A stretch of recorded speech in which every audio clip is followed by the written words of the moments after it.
Crescido nas ruas, mas inspirado pela lua. Orgulho da pele escura, em busca da verdade nua e crua. Pense e executa, na teoria faça você mesmo. Não dá pra esperar, perder tempo. Já foi o tempo do lamento, acumulando o tesouro do conhecimento. Na prática vem na forma de arrebento. Uma salva de palmas pro Búfalo. Boa noite aí, galera, muito prazer. A primeira pergunta que eu te fazer era essa mesmo, que eu te conheço faz mó cara, e eu não sei se Moá Búfalo é seu nome ou se é tipo um nome artístico. Caramba, logo assim a gente vai começar. Porque tem uma história? Depois você conta, então. Não, é que meu nome é Moacir, muito prazer de novo aí, Moacir, tiozinho aqui. Ah, então Moá é tipo Mo é a versão... a cortada do Moacir. E o búfalo, uma vez eu vi uma história que o búfalo, ele é um animal que na hora que está chovendo... Na verdade, quando está chovendo, os animais eles se separam. Eles ficam juntos, na verdade, e com a cabeça baixada, assim, para se proteger, quando está chovendo muito forte. E o búfalo, na chuva, na tempestade, ele fica sozinho e ele levanta o pescoço. Então, eu achei interessante que... Ele é invocadão, assim. Porque a vida é cheia de tempestades, né? E na maioria das vezes a gente vai estar sozinho mesmo. E eu me identifiquei que na época da minha vida eu estava bem numa grande tempestade, assim. E aí eu achei uma grande inspiração. Aí eu tinha acabado de perder minha banda e meu nome na internet era o nome, Moá, sobrenome, o nome da banda. Aí eu precisava de um novo sobrenome. Pra substituir. Aí foi o Búfalo. Legal. Ficou bom, né? Moá Búfalo é diferente. Eu curti. Podia mudar no registro. Pô, mas pode, você sabia, né? Não, hoje em dia. De boa, vou deixar o do meu pai lá. O Barbosa. Todo evento a gente tem um convidado, uma pessoa que vem trocar uma ideia, contar um pouco da sua história. E hoje eu chamei o Moá porque ele tem uma história muito legal, ele tem uma conexão direta também com esse universo de música e arte que a gente fala bastante, que a gente está bem integrado em divulgar. Então, eu queria que você contasse um pouco da sua história, do seu início lá atrás, sua vida, adolescência, infância, o que você achar que vale a pena para a galera que se edificada nessa noite. Demorou. Primeiro, eu queria dizer que, eu curto muito o song, tá ligado? Eu me identifico muito, assim, porque... Esse lance da música, da arte, ele influencia muito as pessoas. E eu fui muito influenciado pela música e continuo sendo pela cultura. E esse é um jeito de influenciar a sociedade. E eu achei muito louco porque, primeiro que vocês criaram uma proposta bem interessante e relevante através da arte para falar do que a gente acredita, que é o Evangelho de Deus, que é Jesus, que é o amor de Deus por nós. E inspirar essa galera da plataforma para que eles tenham voz. E eu, como artista, sei o quanto isso é necessário. Então, eu agradeço pelo corre de vocês e pela disposição, porque eu sei que também não é fácil manter. E, maior honra estar andando com vocês, poder fazer parte disso também, assim, do lado, caminhando e apoiando. Também. E, vamos lá. Vocês gostam de ouvir história? Vou contar a minha aqui para vocês. Cresci nas periferias aí de São Paulo, como muitos de vocês, Zona Leste ali, e desde sempre a minha mãe me levava na igreja e tal, e eu sempre curti música, tá ligado? Sempre me identifiquei, mas só que nunca tive uma conexão assim com algo que realmente significasse muito. Eu sabia que tinha alguma coisa que ia me puxar, que eu ia me identificar muito, mas não sabia o que era. Até então eu só ouvia Michael Jackson e algo do tipo. Meu irmão curtia James Brown também, por causa do meu pai. Já é um ótimo começo. Total. Aí a gente curtia os sons do meu pai, assim, os CDs que ele ouvia. Aí ele foi dando uns CDs pra gente. Eu lembro que uma vez chegou o CD do X lá em casa. Só que aí, quando eu comecei a tocar ele, meu pai logo tirou o CD, o do X e o do Charlie Brown. Falou, não, você não pode ouvir isso, porque tem muito palavrão. Aí eu falei, logo esse que era bom. Aí ele deixou a gente com o do Red Hot Chili Peppers. Aí a gente ouvia bastante Red Hot Chili Peppers também. Aí, fui morar em Guarulhos com uns 10 anos de idade. E lá foi onde eu cresci mesmo como um adolescente. Fora da igreja? Ou dentro, Dentro da igreja. Tipo assim, eu só ia na igreja de domingo porque minha mãe me obrigava, tá ligado? E aí um dia minha mãe falou assim, você quer continuar indo na igreja? Se você quiser, é só você vir comigo no domingo, se não, faz o que você quiser. Aí eu falei, beleza, eu vou fazer o que eu quiser. Peguei meu skate e comecei a andar de skate, comecei a ir pra rua, comecei a conhecer outras coisas, conheci o grafite, identifiquei com o hardcore e com o rap. E aí eu comecei a ir em shows, comecei a conhecer vários lugares, várias pessoas, e o mundo se abriu para mim. E pela primeira vez eu me senti também afrontado sobre o que eu acreditava, que era a minha fé, né? Até então, eu acreditava que Deus estava ali, que Ele me amava, mas eu não entendia muito bem o que isso significava. Eu só sabia que existia algo relacionado a isso. E nesse meio do caminho, eu acabei encontrando, acabei me apaixonando por uma menininha lá na época e tal, com uns 15, 14 anos. E lá com uns 15 anos, a gente acabou tendo um filho, tá ligado? Então eu era um moleque que não tinha muita preocupação na vida, e com 16 anos a minha filha nasceu. Então aí criou todo um cenário totalmente diferente do que um adolescente deveria viver ou do que eu esperava da minha própria vida. E vários questionamentos, várias neuroses, tá ligado? Ficou um clima pesadão, assim, na minha vida. Não só comigo, no relacionamento com os meus pais, que já não era muito bom, que adolescente é embaçado, né? E aí eu acabei complicando ainda mais o relacionamento com os meus pais, principalmente com meu pai. Só que a gente seguiu firme ali, né? E aí minha família começou a passar uma crise de grana. E aí eu comecei a ficar cada vez mais mal, assim, mais perdido, sem saber o que eu queria da vida no futuro, procurar um trampo e não achava, querendo pensar em estudar uma faculdade, mas não sabia nem se eu ia terminar a escola e etc, tá ligado? E aí eu fiquei bem mal. Aí nessa época por mais que eu estava tão mal assim, eu andava com uns amigos que eram bem legais, e eles sempre falavam, a gente sempre se trombava na porta do hangar, assim, na porta da escola que a gente estudava, ia junto para show. E aí eles me chamaram para montar uma banda na época, ou eu que agitei, nem lembro. E aí a gente começou o No More Lies. Eu, Robson, Simini, Felipe Vieira e uma galera. E aí o Robson viu que eu estava muito nessa neurose, assim, tipo, mano, tenho uma filha e não tenho um trampo, não sei o que eu quero da vida, tipo, tô sem grana, tô meio triste, tô meio pra baixo, estressado. E a gente tinha acabado de se conhecer. Ele falou, mano, você não quer ir na igreja da minha mãe, não? Você não quer ir na igreja comigo? Aí eu pensei, caramba, o maluco é mó doidão e vai na igreja, né? Aí eu falei, demorou, vamos aí, né? Aí nisso eu comecei a namorar com a Flávia, que tá ali, a minha esposa atual. E aí a gente foi junto nesse rolê aí, que era a igreja. Foi ver o que acontecia. A Flávia, ela era de igreja católica, estava mal tempo sem ir, e eu estava nessa, né? Minha mãe indo na igreja, eu nunca mais tinha ido. Aí eu fui naquela igreja tradicionalzona que não batia nem em palma. Aí eu entrei lá, mano, eu senti uma parada, tá ligado? Por dentro, assim.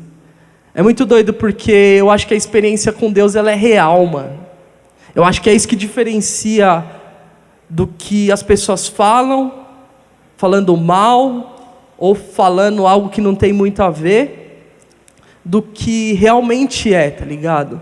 Porque quando eu tava lá, eu lembro que eu nem sei o que falou, mas eu lembro que no final o cara falou assim, e se você quer tomar uma decisão na sua vida, vem aqui na frente. Aí eu falei, caramba, senti uma parada assim, fiquei meio zoado e não fui. Mas só que eu senti real, tá ligado? E aí o Robson falou, mano, você quer voltar aqui semana que vem? Se você quiser, a gente pode ir.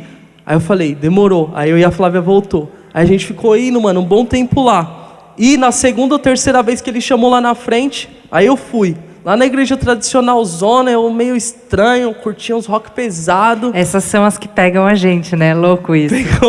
Pegou, e aí eu falei, não, mano, é isso mesmo.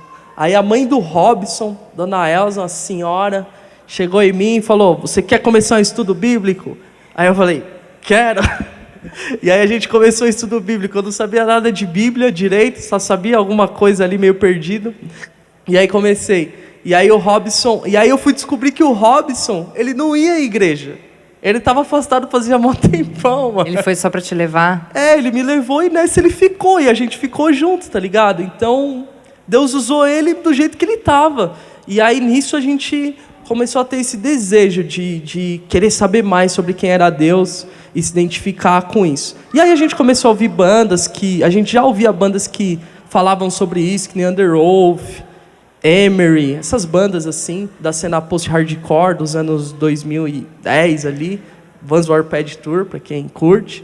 E aí a gente começou a tocar, fazer música, e começou a conhecer mais a palavra de Deus. Aí eu continuei na igreja, e era muito tradicional, eu não me encaixei. Sabia que tinha outras igrejas que eu me encaixaria melhor. Que a informação já é bem clara sobre isso, né? Aí eu tentei outras igrejas, acabou não rolando, fiquei um tempinho sem ir. Aí, sabia quem era Deus, sabia que eu poderia estar com Ele, mas não sabia muito bem o que significava. Até o dia que eu fui numa igreja, com os meus amigos da banda, a gente falou, não, vamos juntar todo mundo aí, a gente tem essa igreja aqui é bem louca, acho que a gente deveria ir, o que vocês acham? A gente não era cristão mesmo, mas a gente se identificava, a gente queria acreditar em Jesus, só que a gente não sabia direito o que significava isso, como seguir Ele. Eu fui em várias igrejas, inclusive algumas durante um bom tempo, ninguém nunca me chamou para me batizar, tá ligado? Porque eu era doidão, eu já tinha uma filha também, era um problema talvez para algumas igrejas. E aí a gente foi nessa igreja, aí no final, a mensagem era sobre Jesus e uma revolução. Aí ele usou até uma imagem de um Che Guevara, assim, vermelho, eu falei, nossa, é isso que eu tenho que ver mesmo. Aí no final, ele chegou e perguntou aí ele falou sobre a mensagem de Jesus, que era a revolução, não a que transforma a sociedade do lado de fora para o lado de dentro, mas que transforma as pessoas para que a sociedade possa se transformar. O amor de Deus transforma a gente e a gente transforma a sociedade. Eu fiquei, caraca, eu já me identificava com isso, mas só que do jeito que ele está falando, isso é muito mais o que eu quero. Caramba, é isso que eu quero falar na minha música, é sobre isso que eu quero aprender. Aí ele chegou em mim no final, isso nunca tinha acontecido também. A gente era novo na igreja, nunca tinha ido poucas vezes, mas ninguém conhecia a gente lá. Aí ele desceu, acabou o culto, aí ele chegou na gente, na nossa mesa, onde estava a galera da banda, e perguntou, e aí galera, tudo bem? Muito prazer, tal. O que vocês acharam da mensagem de hoje? Aí eu virei para ele e falei, é sobre isso que eu quero falar na minha banda, é sobre isso que eu quero aprender. Eu não sei direito, mas eu quero saber. Aí ele falou, beleza, então vamos começar estudo bíblico onde vocês moram. Aí ele vinha de São Paulo até Guarulhos toda semana. Aí a gente começou um estudo bíblico no shopping de Guarulhos. Já era esse grupo que vocês têm hoje? E aí o estudo bíblico ele existe até hoje. Hoje a gente chama ele de estudo bíblico para não religiosos, porque é justamente para essa galera que era igual a gente, que se identifica, quer saber mais, mas não se encaixa assim nesse padrão religioso, porque a gente não sabe o que é. A gente tem esse preconceito porque a gente não sabe o que é. É uma religiosidade que justamente Jesus abominou.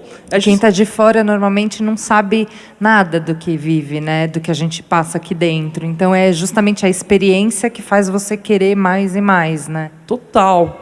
E nisso, tava com a vida toda torta, perdido, não sabia o que fazer, sem trampo, sem grana, com filho. E aí, mano, nesse caminho Deus começou a moldar, a cuidar. A Flávia me ajudou bastante também, a gente começou a ficar firme. E depois disso, fui batizado. Aí quando eu tava andando nesse estudo bíblico, os caras me chamaram para participar de uma escola missionária.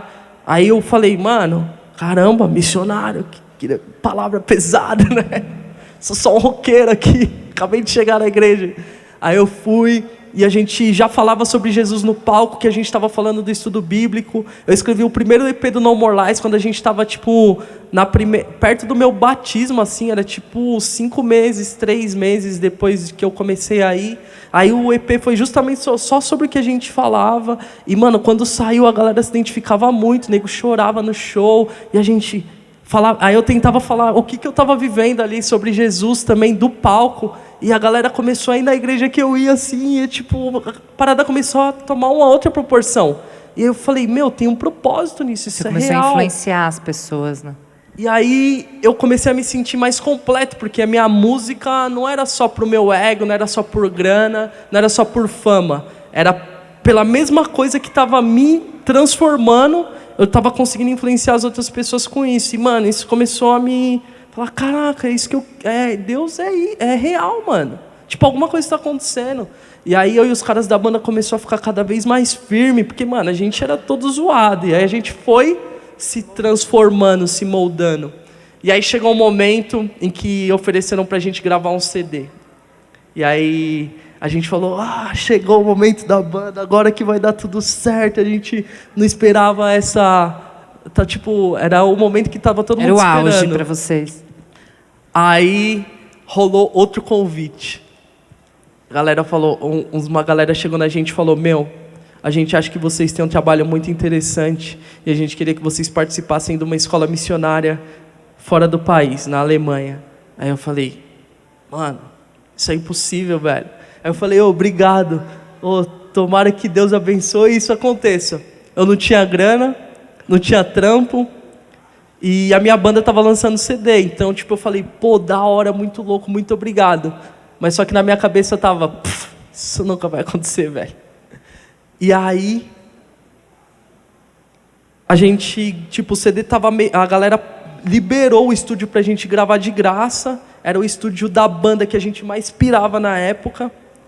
E a gente falou, oportunidade da vida, vamos aproveitar e gravar esse CD, depois a gente viaja. Só que aí, mano, Deus começou a fazer um caminho em que a minha banda, que tava no ápice, cada vez mais público, cada vez mais bom o som, porque no começo a gente era ruinzão mesmo. Tocando nos maiores festivais, tipo, mano, a gente chegou a tocar num festival que tocou Dead Fish, Dance of Days e uma par de banda, era um lugar quase desse tamanho, assim, e o organizador chamou a gente, queria chamar a gente para outros, e aí tava lotado o pico. E aí, mano, a nossa banda começou a acabar. Aí a gente falou, mano, o que está acontecendo? O que está acontecendo agora que está tudo certo? Agora que a gente está firmão? Agora que, a gente vai gravar o CD? Agora que a parada vai acontecer? A gente começou a viajar e tal, para outras cidades, outros rolês. Uma galera curtindo a banda. Aí não teve como, mano. A gente tentou segurar aqui, segurar ali, até uma hora que eu falei, mano, já sei. A gente vai ter que tentar para ir para essa Alemanha aí e vamos zerar a banda. Aí a gente começou no processo de acabar com a banda, começou a falar entre a gente, começou a orar sobre isso, outras pessoas começaram a orar com a gente, até o momento, mano, em que a gente fez o último show da banda para levantar o restante do dinheiro que era para usar para a viagem da Alemanha. Tipo, eu não sei como esse dinheiro foi parar na nossa mão, eu tava com passagem, os caras liberaram estadia pra gente lá, e eu passei 3 meses com os integrantes da banda, com 3 integrantes, só que a banda acabou, a gente fez o último show e a gente viajou. Foram todos da banda? Só 3. Foi eu, o Robson e o Alex que andava com a gente, o Felipinho que estava sempre perto também. E vocês ficaram quanto tempo lá? A gente ficou 3 meses numa imersão diária. É Steiger, né? Na escola. Fala um pouquinho. A escola Steiger de missões, que acontece na Alemanha uma vez por ano. É uma imersão para artistas, pessoas que querem influenciar a cultura através de música e arte ou de evangelismo, tá ligado? E justamente porque hoje na Europa, no Brasil a gente vê um crescimento insano de igreja. Tipo, aqui tem muita igreja.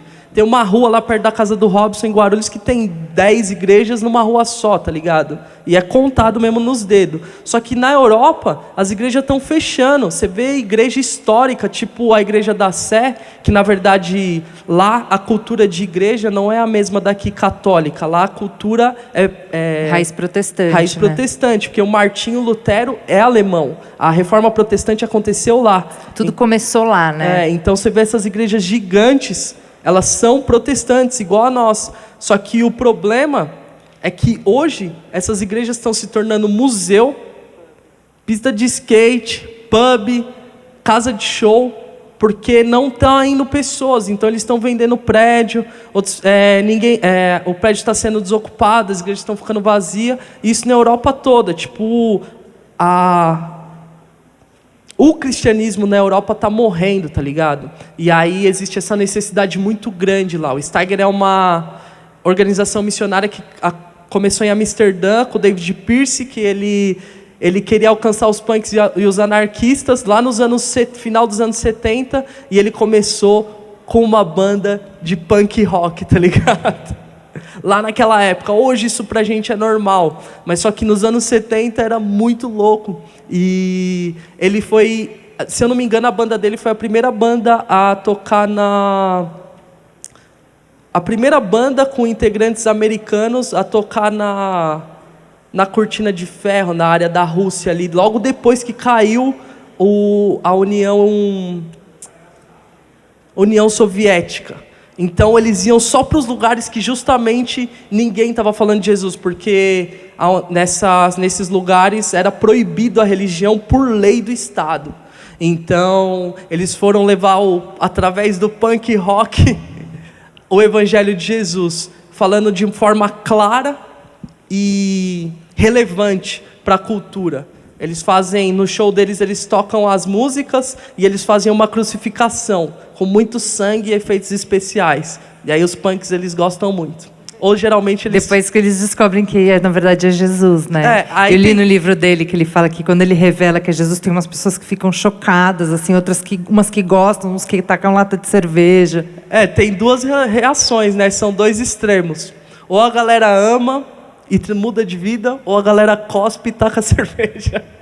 Então Mas ele é usado, né? Muito porque usado. no livro ele conta uns testemunhos assim surreais dos festivais que ele toca e no secular mesmo, né? No mundão, no meio da galera que é pesada, né? Então, eu tive a oportunidade de acompanhar eles algumas vezes e realmente é bem isso, tá ligado? As pessoas, principalmente nos piores lugares. Eu fui num show com eles na Alemanha, que eu lembro muito bem. Na Alemanha, a galera não dá nem atenção, às vezes, porque você está fazendo. Porque, é uma nação rica, as pessoas não têm problemas financeiros. Então, a gente aqui, às vezes, se identifica, mano, você que está... Seu sonho, você não consegue realizar. Não, lá é o contrário. Se o sonho dele é viajar o mundo, ele viaja. Se o sonho dele é fazer uma faculdade muito boa, ele vai fazer. O Estado ampara as pessoas, então eles não têm problemas materiais. Mas, em compensação, as relações humanas são completamente deturpadas, assim, são muito frios, diferente do brasileiro que abraça, tem amigo para tudo, pode contar com as pessoas. Lá é muito diferente. As pessoas têm 3 níveis de relacionamento: amigo, que geralmente é 1 ou 2 pessoas, conhecido ou desconhecido, tá ligado? E família não necessariamente é seu amigo lá. Então é bem diferente. E aí eu lembro no show que a galera ficou tipo assistindo o show meio assim.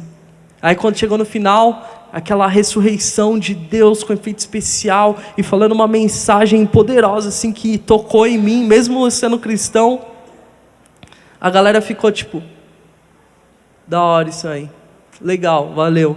E tipo, eu lembro que 2 ou 3 tiveram uma reação de impacto assim, mas muito interessante, em que inclusive um deles eu tive a oportunidade de estar com ele, a gente orou junto depois do show e o cara tipo estava querendo mudar de vida. Eu não sei o que aconteceu depois, mas é assim, essa é a vida da missão, né? De tipo, você joga semente e o Espírito Santo que vai fazer fluir, né? E esse tempo que você ficou lá mudou completamente sua forma de enxergar a missão através de arte e música? Total, porque, sei lá, eu acho que a gente tem... Ensinaram a gente de uma maneira sobre arte, cultura, uma parada meio... A gente costuma dizer que é dualista, em que ou é profano ou é sagrado. E a gente vê certos exemplos que muitos de vocês conhecem, que pode demonstrar que isso é diferente, que nem hoje o Santa Cruz tocando aqui. Os caras fizeram um sonzão, adoração, só que, mano, usando punk rock, tá ligado? Hardcore, e muito louco. Então, se eles estivessem fazendo isso tipo, há uns 20 anos atrás aqui no Brasil, seria algo tipo... Não, mano, eles não... Tipo, eles estão falando de Deus, mas isso não pode fazer, tá ligado? As pessoas iam pensar. Tanto cristão como não cristão. Ia ficar meio chocado. E isso formou na nossa cabeça um lance em que a gente nasce artista, te nasce identificando com arte, te assiste novela, vai no cinema, a gente ouve música, a gente admira um bom quadro, a gente admira a arte, a gente ama a arte. A gente tem aula de educação artística na escola. Só que o cristão, ele tem que fazer arte para o cristão. E aí, foi nisso que essa escola, que a galera do Steiger me ajudou bastante, assim, que tipo, eu pensava, putz, se eu for falar de Deus, eu tenho que falar de um jeito que eu vou adorar a Deus. Mas não necessariamente no evangelismo a gente precisa ficar nessa esfera. A gente tem um grande exemplo que a maioria de vocês conhecem aqui. Quem aqui curte o Korn? Quem aqui conhece o Korn? Brian Head. O Korn é uma banda de rock pesado, maluca, que fala um monte de palavrão, inclusive. Os caras são loucos. Só que o Brian Head, ele encontrou Deus no meio da caminhada da banda. Ele saiu da banda e ele voltou faz um pouco de tempo aí. E, mano, é incrível como ele é usado por Deus, mesmo nesse cenário de destruição. Eu vi um vídeo dele, do baixista, e acho que o Todd White, no orando filme. com os fãs antes do show. E lotou. Tipo, pegando a galera, assim, que tava no show do quase Korn. umas 100 pessoas, E um monte assim. de gente em volta deles, e eles orando com os caras antes do show. Meu, aquilo é o evangelho, né? Eu enxerguei Jesus indo para os gentios, assim, sabe? Saindo daquele universo religioso e indo para quem de fato precisava, assim. E o testemunho dele no I Am Second também, né, que está na internet, meu... Quando a primeira vez que eu pensei em começar um ministério underground foi quando eu vi o testemunho dele, sabia? Se alguém não viu aqui, meu, procura. Brian Head, Welch, I Am Second. É tipo uma série de testemunhos de várias pessoas do mundo artístico, e o dele, meu, é muito profundo. É ele num sofá branco, num fundo preto. Tudo preto e ele no sofá branco, assim, com o olho pintado. É muito, muito, muito forte. Você conheceu ele, né? Eles vieram pra cá mês passado. Então, o Brian Head, o Steiger hoje, ele cresceu muito, e ele não está só ali na Europa, nem só nos Estados Unidos e tal. Ele cresceu, tem uma base aqui no Brasil, a gente tem uma base no Chile, Nova Zelândia e vários países do mundo. E, além disso, a gente acabou de se juntar com uma organização que era bem conhecida para a galera que curte essas bandas Under Oath, Emery e tal, que é o Come and Live. Não sei se vocês conhecem o selo Tooth and Nail, é um selo bem conhecido também nos Estados Unidos, lançou As I Lie Die em várias outras bandas. E o diretor artístico, se eu não me engano, desse selo, ele criou o Come and Live. E o Come and Live é essa plataforma para que bandas possam se juntar para falar do evangelho de forma clara. E o Come and Live, ele existe para provocar e inspirar esses artistas a revolucionar o mundo para Jesus. Então, é sobre turnês missionárias. A gente gosta de usar o termo musicianary. Em inglês, musician é músico, missionary é missionário. Então é musicianary, tipo, é como se fosse um músico missionário, que ele vai usar a música dele, a arte dele, para proclamar a verdade de Jesus. Outro artista bem conhecido também que está andando com a gente é o Christafari. Então eles hoje fazem parte do Come and Live também. E aí, o Brian... Sleeping Giant também, né? Eu vi um vídeo deles. O Tommy Green, o vocalista do Sleeping Giant, ele já participou de algumas coisas já com o Come and Live também. Mas no passado, ele chegou a viajar. Antes de se juntar com o Steiger, ele participou de uma turnê com o Come and Live aqui até a Colômbia aqui. Quase foi no Brasil. A gente podia fazer uma parceria, Come and Live, Song, encher isso aqui, trazer Sleeping Giant, Brian Head. A gente Quem quer? Quem vem? Ei, que desânimo, hein, gente? A gente tem trocado ideias sobre isso, tem orado sobre isso, a gente quer muito, a gente inclusive tentou dessa última vez, acabou não rolando, mas, tem a vida inteira aí para isso acontecer, é nada. O plano é no máximo em 2 anos. Vai acontecer.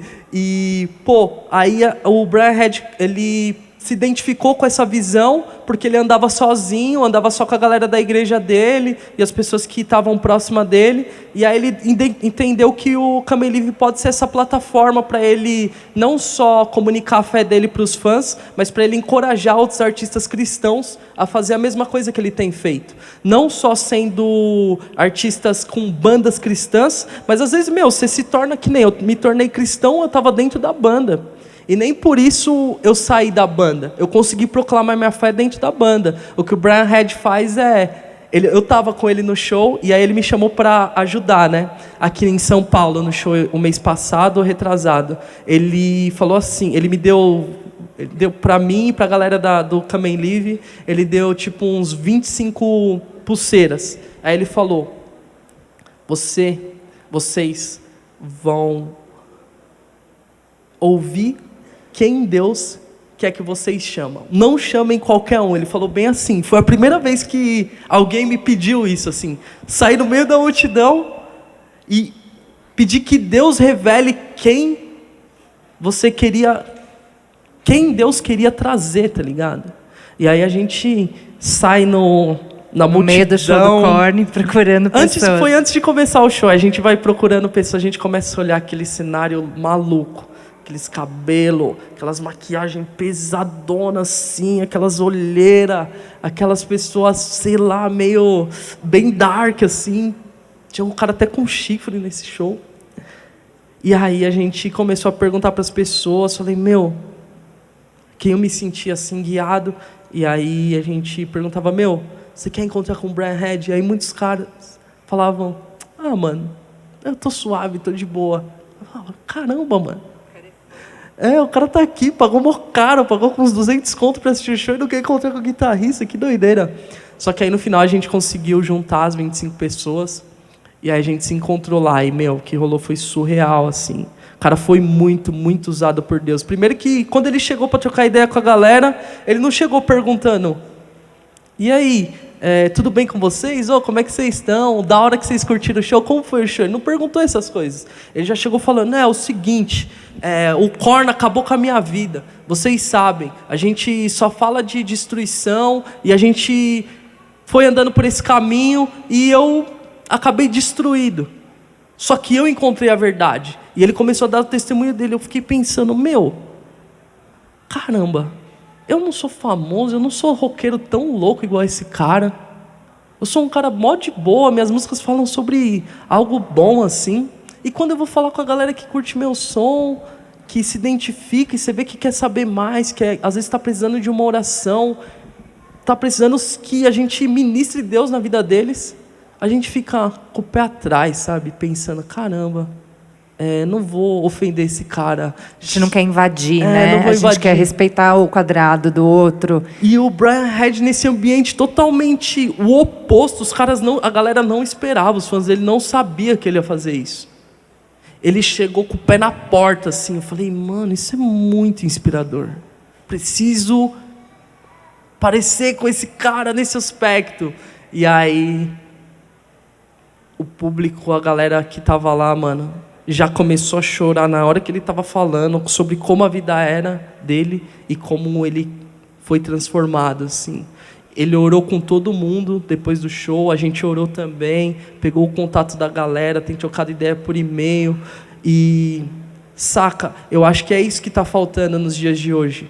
Eu acho que nem eu converso com a Carol, a gente tem um grupo do WhatsApp ali do Song também. Eu acho muito louco, porque, mano, tem artista do Brasil inteiro, louco para falar de Jesus, no palco, doando a própria vida, o ensaio, é caro ensaio, instrumento é caro pra caramba. Instrumento não sai por menos de R$1.000, eu tô ligado, a molecada faz maior correria para manter essas bandas ativas. E, já que é pra gente fazer esse esforço, ficar tempo longe da família tocando, ensaiando, ao invés de a gente investir em outras coisas importantes, eu acho que a gente deve investir em algo que vai gerar frutos, em algo que tem propósito, mano.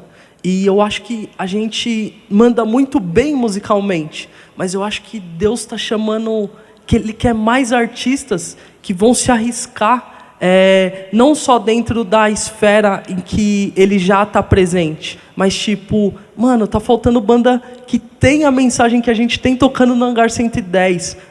Tipo, eu amava quando os organizadores de show chamavam a minha banda pra tocar no Inferno, na Augusta, tá ligado? Tocar na... Pena que fechou, né? O Inferno fechou. E o Hangar 110. Então, é lugar que estão fechando. Mas, tipo, a gente já tocou num lugar que era um prostíbulo. O Bless the Fall tocou no Inferno, eu acho. O For Today tocou.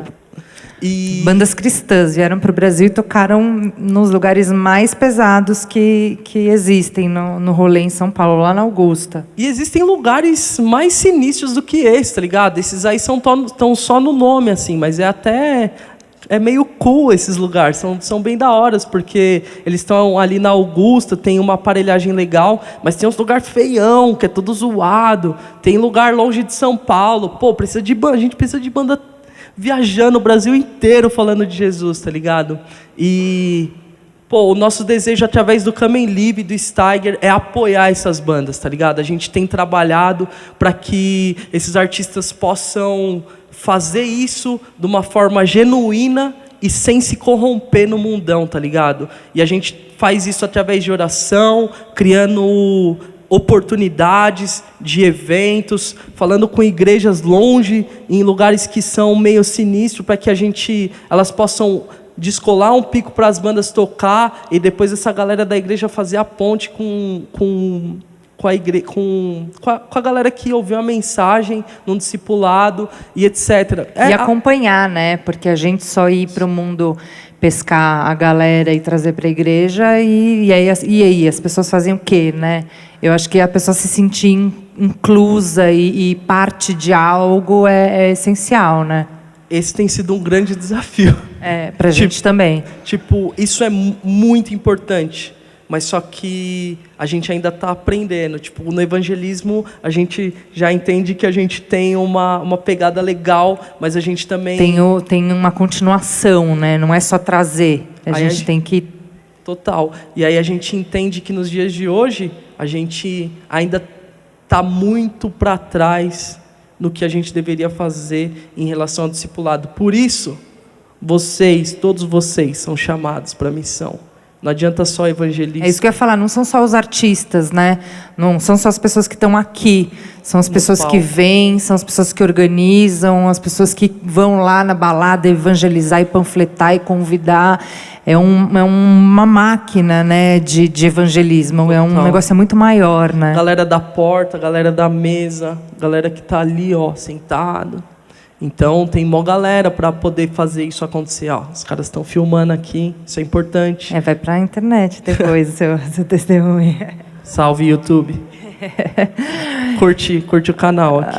Moa, obrigada. Eu quero te agradecer muito por você ter vindo. Você também é uma pessoa que, desde que eu conheci, a gente se identificou, porque eu acho que a gente tem vontades parecidas em relação ao reino, a propósito de ministério e tudo isso, apesar de a gente ser de ministérios diferentes. Mas o reino é um só. O reino é um só, exatamente. As pessoas se dividem muito, né, com essa coisa de bandeira, de eu sou de uma igreja, eu sou de outra, eu sou de ministério, eu sou de outro. Na real, a gente tem que se juntar mesmo e fazer uma coisa maior. E o que vocês estão fazendo lá também é muito legal.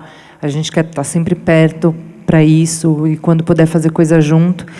E só para encerrar, eu queria que você deixasse uma mensagem final para a galera que está visitando, que está vindo pela primeira vez, ou pessoas que estão afastadas do caminho e não sabem como voltar e que estão vivendo esse momento de confusão. Queria que você deixasse uma mensagem final e queria que você fizesse uma oração depois por essas pessoas. Demorou.